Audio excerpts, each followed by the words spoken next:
Casti, masih pagi begini mau pergi kemana, Bu? Mau beli obat, Bu. Gejala stroke Bapak kambuh.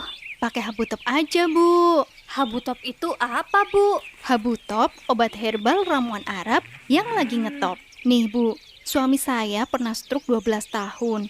Terus saya beli Habutop. Alhamdulillah cocok. Sekarang malah langganan, Bu.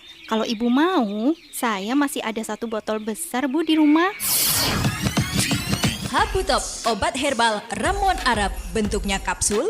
Habutop bisa untuk membantu meningkatkan daya tahan tubuh baik bagi penderita stroke, jantung, liver, kanker, hipertensi, darah tinggi, diabetes, asam urat, ginjal, TBC, kolesterol, dan lain-lain.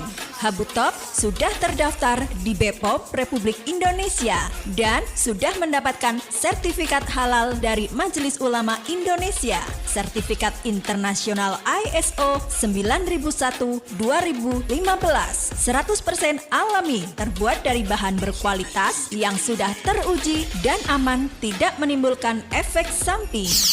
Habutop, obat herbal ramuan Arab. Dapatkan di Radio Pitaloka, Jalan Rancabungur, Cimandala, Menteng, Ciamis. 6 perkara dalam perkara yang lain. Sekali lagi, Allah menyembunyikan atau Allah merahasiakan 6 perkara dalam perkara yang lain. Apa saja yang 6 hal itu? Apa saja yang 6 perkara itu? Yang pertama, Allah menyembunyikan keriduannya dalam ketaatan kepadanya. Hadirin rahimakumullah, kita semua sudah memahami bahwa yang dicari dalam hidup ini adalah ridho Allah. Kita melaksanakan ibadah, yang dicari adalah ridho Allah. Setiap gerak-gerik kita, setiap apa yang kita lakukan, itu harus menjadi nilai ibadah dan ada dalam ridho Allah. Jadi setiap bentuk ketaatan kita itu harus menggapai ridho Allah Subhanahu wa ta'ala. Tapi kita tidak tahu apakah setiap amalan yang kita lakukan itu nyampe kepada ridho Allah atau tidak. Kita tidak tahu.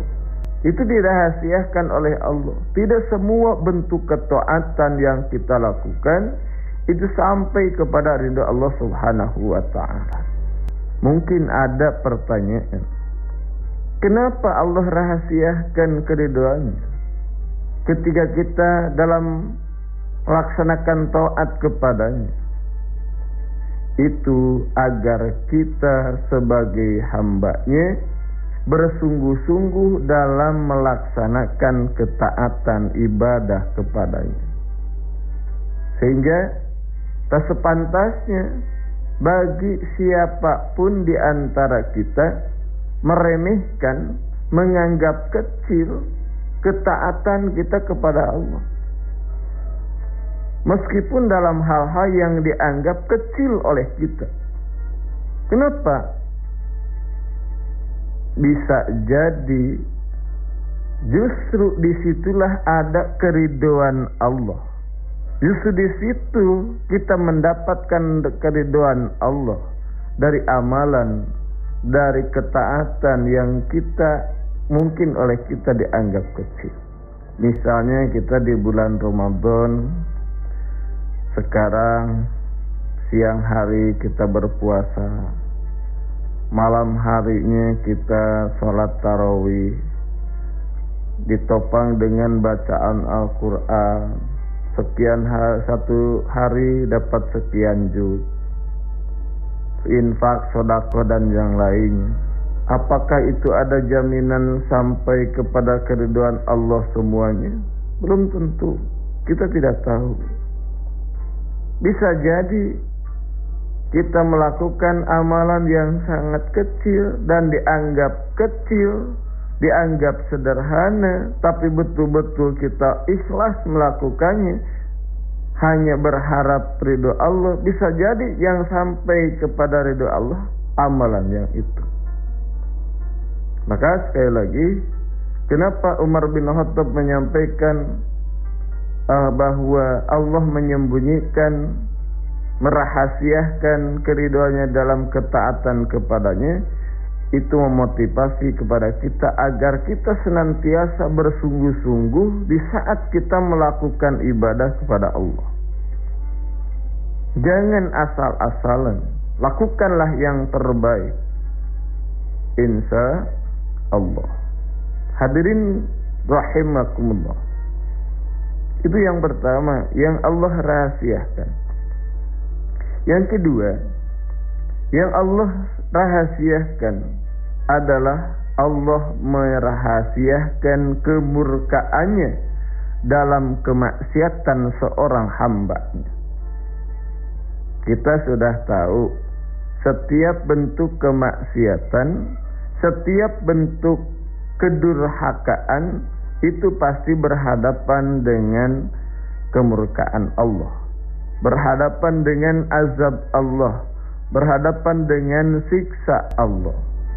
Di setiap bentuk kemaksiatan, setiap bentuk kedurhakaan, kelalaian itu berhadapan dengan azab. Paling tidak Allah murka, Allah tidak ridho di saat kita sedang berbuat maksiat kepadanya. Jadi yang membuat kita mendapatkan murka Allah, mendapatkan azab, mendapatkan siksa dari perbuatan amal yang mana yang langsung, itu tidak tahu.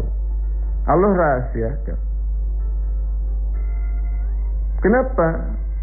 Ya agar kita senantiasa mampu menjauhi segala bentuk kemaksiatan, dan kita merasa takut terjerumus ke dalamnya, sehingga tak sepantasnya kita meremehkan kemaksiatan meskipun sangat kecil. Kenapa? Sebab boleh jadi di situ ada murka Allah. Kelalaian-kelalaian yang kita lakukan yang sangat kecil, bisa jadi murka Allah di sana langsung ke kita. Naudzubillahi min dzalik. Padahal kita senantiasa memohon kepada Allah, tidak mau kita masuk kepada golongan orang-orang yang dibenci oleh Allah, orang-orang yang dimurkai oleh Allah. Misalnya tadi di saat kita sedang sholat subuh, kita membaca surah Al-Fatihah, itu memohon kepada Allah agar kita berada selamanya dalam siratal mustaqim, dalam jalan yang lurus. Kita memohon kepada Allah, ihdinas siratal mustaqim, ihdinas siratal mustaqim. Ya Allah, tunjukkan aku ke jalan yang lurus. Siratal ladzina an'amta alaihim, itu jalannya orang-orang yang telah Engkau beri nikmat kepada mereka. Ghairil maghdubi alaihim waladdallin. Kita tidak mau dimasukkan oleh Allah kepada golongan orang-orang yang dimurkai oleh Allah, yang Allah bendu, Allah marah, Allah benci. Dan kita tidak mau masuk kepada golongan orang-orang yang susah menurut Allah Subhanahu wa ta'ala. Oleh karena itu, kita harus senantiasa berupaya menghindarkan segala bentuk kemaksiatan. Kenapa? Karena segala bentuk kemaksiatan akan mengundang murkanya Allah, akan mengundang siksanya Allah. Kita itu tidak ada apa-apanya. Kita itu makhluk yang lemah, tidak mampu menghadapi. Kalau seandainya Allah menurunkan azab, jangankan yang bentuknya besar, yang kecil sekalipun, sebetulnya kita lemah. Makanya tidak ada yang patut kita sombongkan di hadapan Allah. Hari ini saja sedang heboh Allah menurunkan makhluknya yang sangat kecil yang disebut dengan virus corona. Siapa yang mampu? Ternyata dengan makhluk yang sangat kecil saja manusia tidak ada apa-apanya.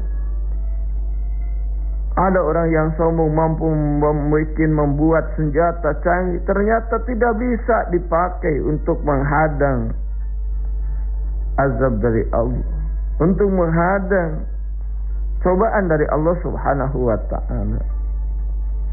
Maka kita harus senantiasa, yang sering lalai kita kepada Allah, seringkanlah, perbanyaklah kita memohon ampunan kepada Allah.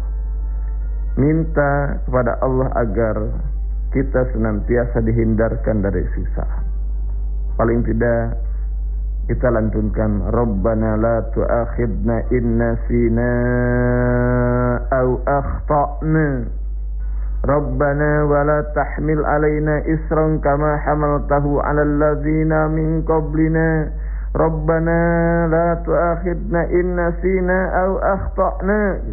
Rabbana wa la tahmil alaina isran kama hamaltahu 'alal ladzina min qablina. Rabbana wa la tuhammilna ma la taqata lana bih. Kaisananya wa'fu anna waghfir lana warhamna anta maulana fansurna 'alal qaumil kafirin. Mohon kepada Allah. Kita tidak mau kita disiksa oleh Allah karena kita lupa, karena kita sering berbuat dosa, karena dosa kita yang kita lakukan. Kita tidak mau kita disiksa oleh Allah seperti Allah menyiksa kaum-kaum terdahulu. Teruskan kita berbanyak berdoa, karena kita menyadari sering kita lalai kepadanya. Itu yang kedua. Kata sahabat Umar bin Khattab radhiyallahu anhu, Allah merahasiakan kemurkaannya dalam kemaksiatan seorang hambanya. Yang ketiga, kata Umar bin Khattab, yang dirahasiakan itu apa? Allah menyembunyikan Lailatul Qadar di bulan Ramadan. Sekali lagi, yang dirahasiakan oleh Allah, kata Umar bin Khattab, yaitu Lailatul Qadar.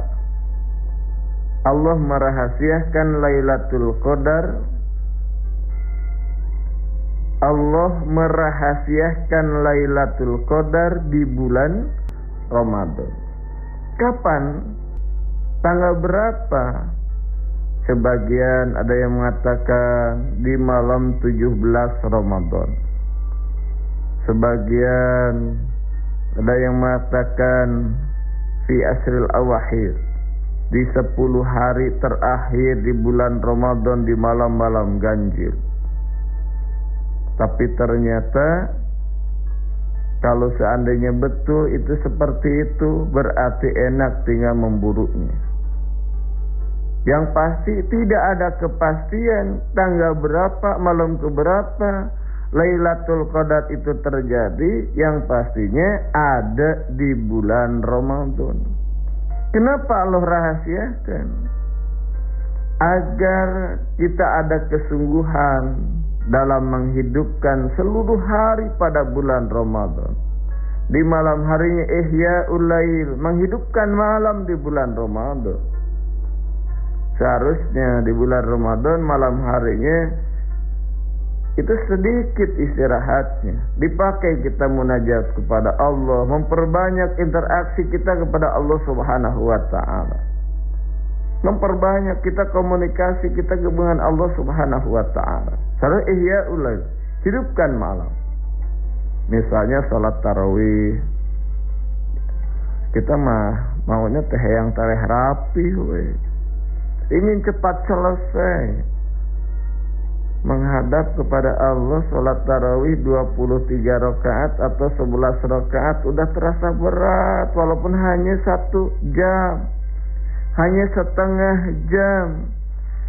Ya, seharusnya Justru memanfaatkan Ramadan ini untuk komunikasi kepada Allah dengan harapan kita menggapai malam yang penuh dengan kemuliaan yang disebut dengan Lailatul Qadar. Kalau seandainya kita beribadah pada malam tepatnya Lailatul Qadar, kata Allah, khairum min alfi syahrin.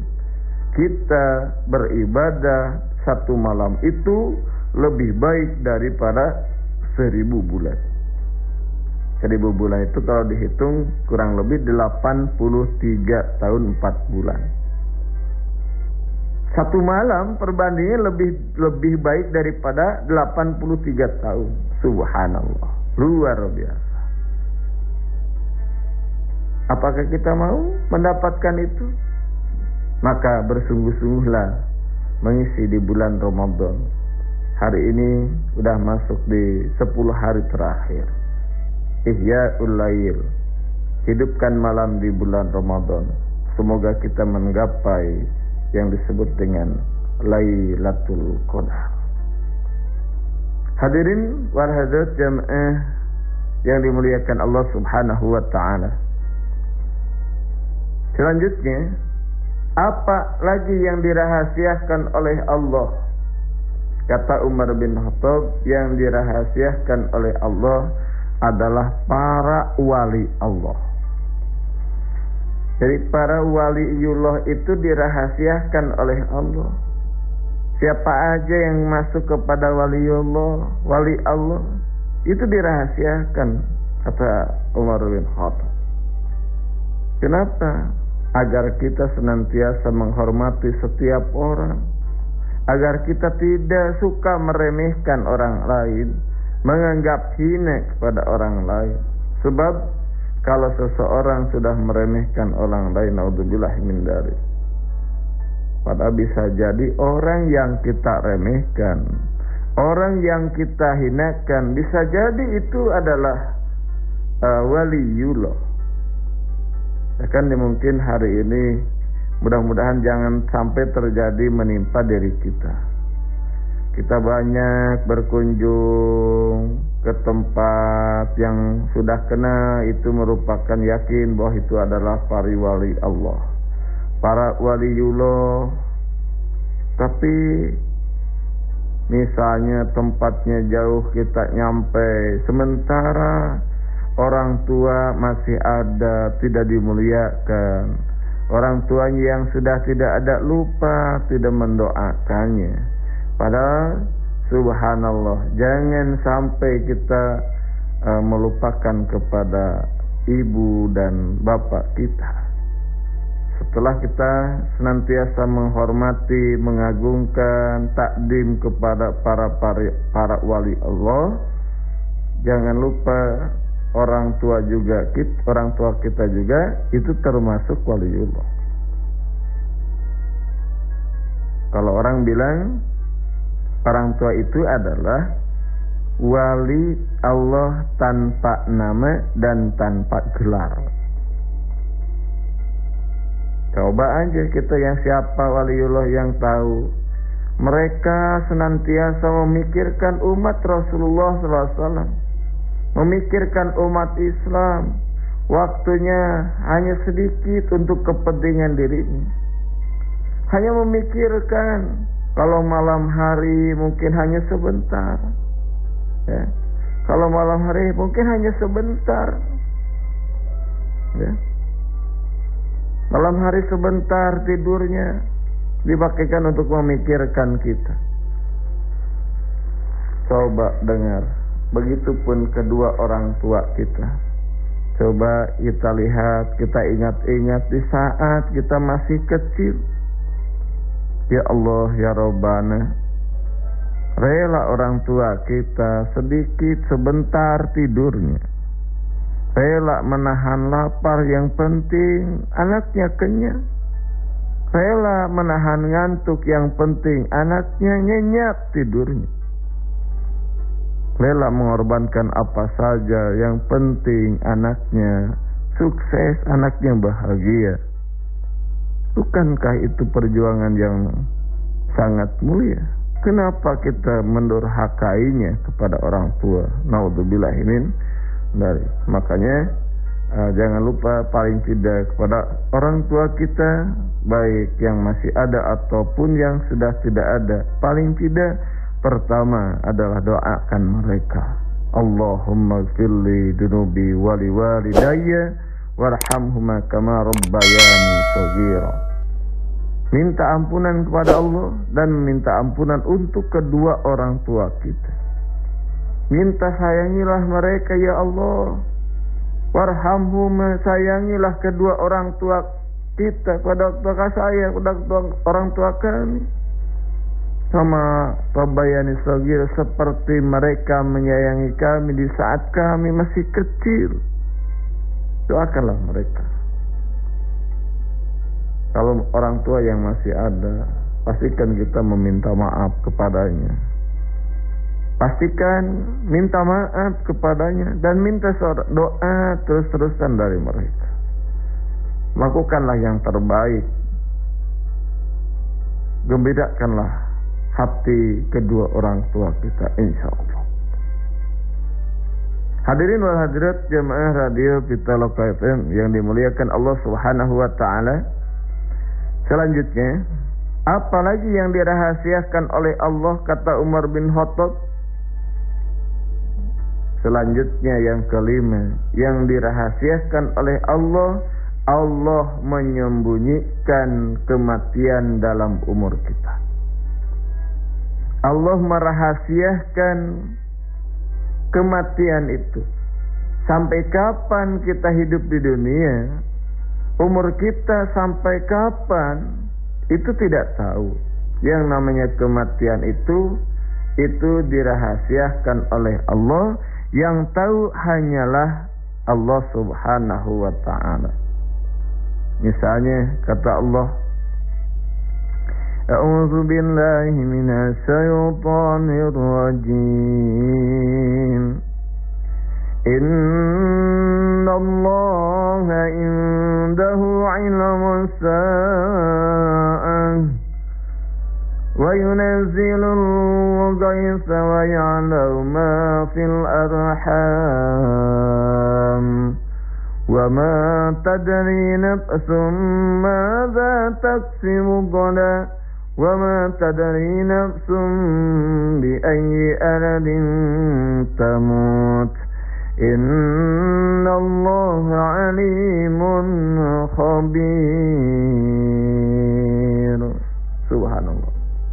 Kata Allah, innalah, sesungguhnya Allah, hanya pada sisi Allah sajalah pengetahuan atau ilmu pertama tentang hari kiamat.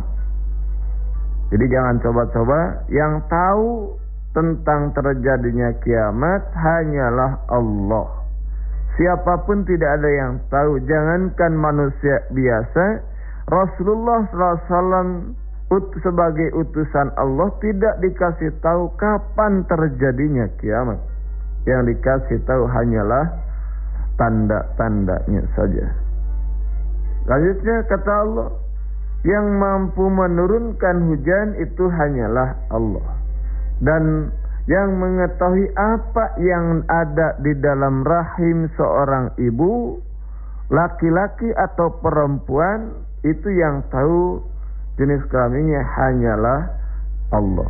Sekalipun Allah memberikan ilmu kepada manusia, misalnya hari ini kepada ahli kesehatan ada yang mengetahui yang disebut USG kalau nggak salah. Ternyata itu tidak ada kepastian. Tidak semuanya hasilnya itu sesuai dengan realita, sesuai dengan kenyataan. Karena yang sesungguhnya, yang tahu yang aslinya hanyalah Allah Subhanahu wa ta'ala. Dan kata Allah, sampai-sampai tadi, wa ma tadri nafsum madza taksibu ghadan.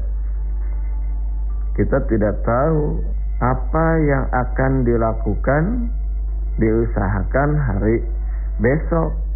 Misalnya tadi malam kita tidak tahu apa yang akan dilakukan oleh kita hari ini.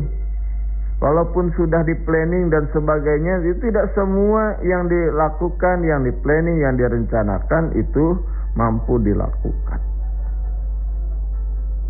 Apa yang bisa diperoleh hari esok itu tidak tahu. Yang tahu hanyalah Allah. Oleh karena itu, kenapa harus begitu? Kenapa seperti itu? Itu tandanya bahwa kita diwajibkan senantiasa berusaha, senantiasa ikhtiar, karena yang menentukan hanyalah Allah. Tetapi yang berkaitan yang dirahasiakan oleh Allah, wa matadri nafsum bi ayyi ardin tamut. Jadi kita tidak tahu di mana kita akan dimatikan oleh Allah Subhanahu wa ta'ala. Tidak tahu di tempat yang mana kita akan dimatikan oleh Allah. Maka kata Allah tidak memberikan wasiat apa-apa. Yang paling utama dan pertama kata Allah, wala tamutunna illa wa antum muslimun. Di saat ajal datang, pastikan kita harus dalam kondisi iman, dalam kondisi Islam, sedang taat ibadah kita kepada Allah Subhanahu wa ta'ala. Hadirin rahimakumullah, itu tandanya, ringkasnya, kenapa Allah rahasiakan tentang kematian, agar kita selalu mempersiapkan, ya, agar selalu kita mempersiapkan apa? Mempersiapkan bekal untuk kehidupan setelah kematian, kehidupan yang sifatnya infiradi, yang semuanya ditanggung jawab oleh masing-masing, tidak bisa minta bantuan kepada orang lain. Yang terakhir, apa yang dirahasiakan oleh Allah Subhanahu wa ta'ala, Allah menyembunyikan salat wusta, salat yang paling utama dalam salat yang 5 waktu.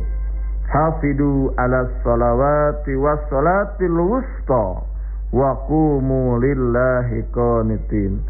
Kata Allah, peliharalah semua salatmu dan peliharalah salat wusta. Salat wusta itu salat yang di tengah-tengah dan yang paling utama. Ada juga yang berpendapat bahwa yang dimaksud dengan salat wusta adalah salat asar.